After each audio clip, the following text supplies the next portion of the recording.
বন্ধুরা আমি না জানেন তো খুব সাধারণ মানুষ, কোনো গিফট টিফটে আমি বিশ্বাস করি না।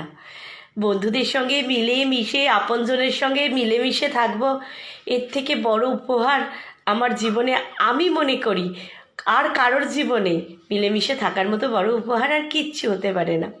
আর গিফট দিয়ে কি হবে বলুন? গিফট কি হবে? এই যেমন আমার বন্ধুরা জানে আমার খুব সামান্য চাহিদা, আমি বেশি কিছু চাই না। বন্ধুরাই যদি বলে চল আজকে সবাই মিলে টাকা তুলে বিরিয়ানি খাবো, আমি বলি বিরিয়ানি খেতে হবে এর কোনো মানে নেই রে ভাই। একসঙ্গে বন্ধুরা হই হুল্লোড় করবো, আনন্দ করব, এর থেকে বড় কিছু আর কি হতে পারে বল?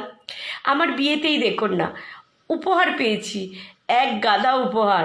ওই ডিনার সেট, কটা কাঁচের কাপ প্লেট, আর ওই কটা বেডশিট, অন্য অনুষ্ঠানগুলো দিয়ে দিয়েও শেষ করিনি, ভর্তি।